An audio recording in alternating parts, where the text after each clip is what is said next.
Next हम पढ़ने वाले हैं स्विच स्टेटमेंट्स के बारे में।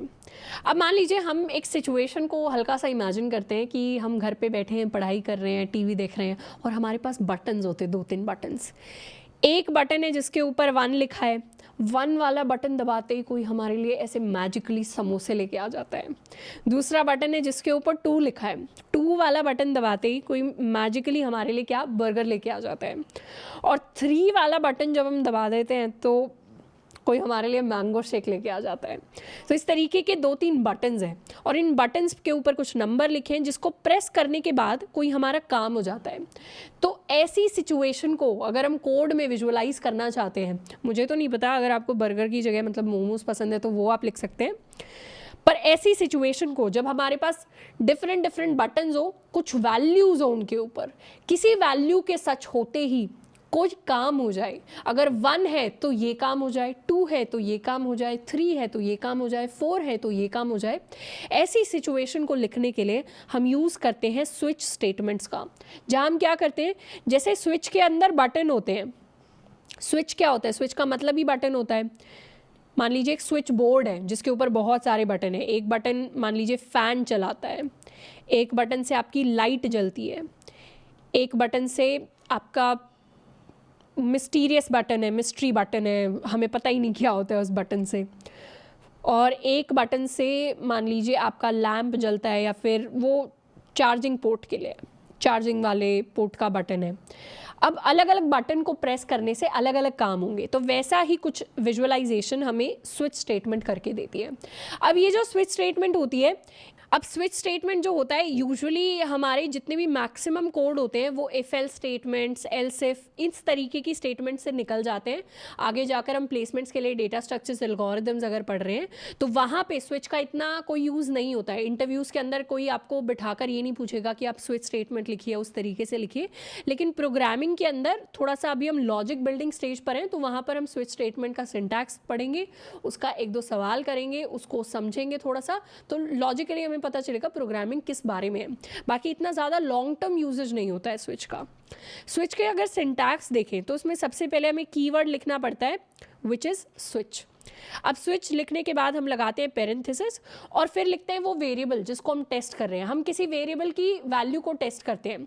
जैसे हमने देखा था कि बटन्स के ऊपर 1 लिखा है, 2 लिखा है, 3 लिखा है, तो अगर इन सारे नंबर्स की वैल्यू हम किसी वेरिएबल, मान लीजिए कैरेक्टर नाम का एक वेरिएबल, या ये तो बहुत कॉमन हो गया, नंबर नाम के एक वेरिएबल के अंदर इनकी वैल्यूज़ को अगर स्टोर करा दिया तो इस वेरिएबल का नाम यहाँ पर आएगा। फिर हम उस वेरिएबल के हिसाब से केसेस लिखेंगे। जैसे केस 1 हो सकता है कि क्या वेरिएबल की वैल्यू 1 है, केस 2 का मतलब है क्या वेरिएबल की वैल्यू 2 है। तो हर बार क्या होता है, केस के बाद हम जो भी लिखते हैं उसके साथ इस वेरिएबल की वैल्यू कंपेयर होती है। तो जिस भी केस के साथ वेरिएबल की वैल्यू कंपेयर होकर ट्रू दे दे, मान लीजिए वेरिएबल है हमारा इंट नंबर, हमारा वेरिएबल है और नंबर के अंदर हमने 2 लिख रखा है। सबसे पहले क्या होगा, ये नंबर को हम यहाँ पर वेरिएबल की जगह लिखेंगे, तो नंबर की वैल्यू क्या 1 के इक्वल है, तो ये स्टेटमेंट फॉल्स हो जाएगी। फिर चेक होगा नंबर की वैल्यू क्या 2 के इक्वल है, तब ये स्टेटमेंट ट्रू हो जाएगी। और यहाँ पर हम कुछ लाइनें लिख सकते हैं। मान लीजिए यहाँ हमें कुछ प्रिंट करवाना है, उसकी हमने लाइन लिखी हुई है, तो वो लाइन हमारे लिए एग्जीक्यूट हो जाएगी। और अगर कोई भी केस ट्रू नहीं होता, मतलब नंबर 1 भी नहीं है, 2 भी नहीं है, 3 भी नहीं है, तो उस केस में एक डिफ़ॉल्ट केस होता है और फिर बाकी लास्ट में जो भी डिफ़ॉल्ट केस में लिखा होता है वो एग्जीक्यूट हो जाता है। तो इस तरीके से हमारी स्विच स्टेटमेंट्स काम करती है। सबसे पहले इसी सेम लॉजिक के ऊपर हम क्या करेंगे, स्विच का एक कोड लिखने वाले हैं। सबसे पहले कीवर्ड लिखेंगे स्विच।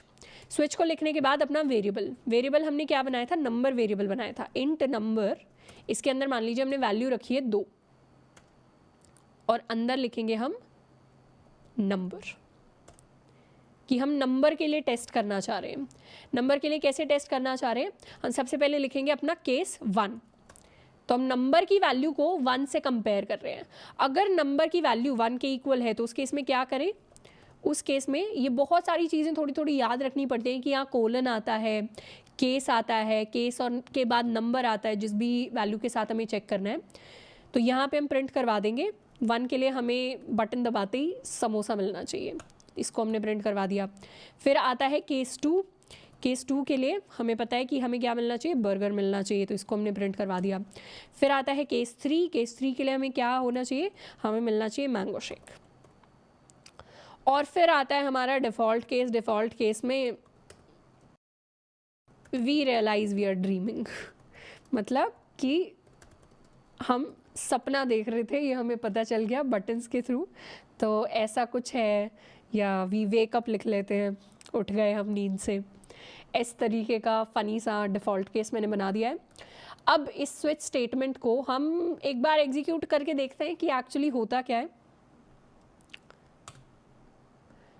तो क्या हुआ, 2 हमने नंबर में पास किया था, यहाँ पे हर बार हर केस में चेक हुआ। नंबर को जब कंपेयर किया इससे तो ये तो फॉल्स हो गया, इसीलिए समोसा प्रिंट होगा नहीं। नंबर को फिर कंपेयर किया 2 के साथ तो ये ट्रू हो गया, तो क्या प्रिंट हुआ, बर्गर प्रिंट हुआ। तो बर्गर तो प्रिंट होना ही था, तो वो तो यहाँ पे क्लिक हो गया, प्रिंट हो गया। पर उसके बाद वाली चीज़ें भी सारी प्रिंट हो गई। ऐसा क्यों हुआ, क्योंकि एक बार स्विच के अंदर कोई भी केस अगर ट्रू हो जाता है, मैच हो जाता है, तो उसके बाद वाले सारे केसेस भी मैच होने लगते हैं। और इस चीज़ से रोकने के लिए हमें स्विच को बीच में तोड़ना होता है। स्विच में हम केसेस को कह सकते हैं कि बटन्स होते हैं जो कनेक्टेड होते हैं। आपने बीच से कोई बटन दबा दिया तो उसके बाद वाले सारे बटन अपने आप दब जाएंगे। अब उन बटन्स को दबने से रोकने के लिए हमें बीच में कुछ तोड़ लगाना पड़ता है। तो चीज़ें तोड़ने के लिए बीच में हम लिखते हैं एक चीज़ विच इज़ ब्रेक। तो एक कीवर्ड हम लिखते हैं ब्रेक, इसके बाद भी ब्रेक हो जाए एंड केस 1 के एंड यहाँ पे केस 1 के बाद भी ब्रेक हो जाए। तो इससे क्या होगा, जैसे ही केस 1 ट्रू होगा समोसा प्रिंट हो जाएगा और ब्रेक कर जाएंगे, मतलब आगे के जो बटन है वो ऑन नहीं होंगे। केस 2 होगा तो ब्रेक हो जाएगा, सिर्फ बर्गर प्रिंट होगा। केस 3 होगा तो सिर्फ मैंगो शेक प्रिंट होगा, ब्रेक हो जाएगा। लेकिन डिफ़ॉल्ट में हमें ब्रेक की ज़रूरत ही नहीं है, क्योंकि डिफ़ॉल्ट के बाद कोई और केस है ही नहीं। तो डिफ़ॉल्ट में तो हमें पता ही चल जाएगा, सपना देख रहे थे। इसको दोबारा एक बार एग्जीक्यूट कर लेते हैं और इस बार सिर्फ हमारे लिए बर्गर प्रिंट हुआ है। यहीं पर अगर नंबर हमारा 3 होता तो उस केस में क्या प्रिंट होता, उस केस में 3 का मैच यहाँ पर हमें मिल रहा होता और हमारे लिए प्रिंट होता मैंगो शेक। और अगर 6 होता तो 6 में तो कोई भी केस ट्रू नहीं हुआ, तो 6 के लिए हमारे पास प्रिंट होगा वी वेक। अब ये जो केसेस हैं ज़रूरी नहीं है हम 1 2 3 लिखें, हम इनको 3 1 2 रैंडम ऑर्डर में भी लिख सकते हैं। उस हिसाब से जो स्टेटमेंट्स हैं वो सच होंगी। तो इस बार 1 प्रिंट करने से क्या होगा, 1 प्रिंट करने से इस स्टेटमेंट के अंदर हम जा रहे होंगे और हमारे लिए प्रिंट हो जाएगा बर्गर। अब यहाँ पर ये भी ज़रूरी नहीं है कि ये जो केसेस हैं ये हमेशा इंटीजर्स हो।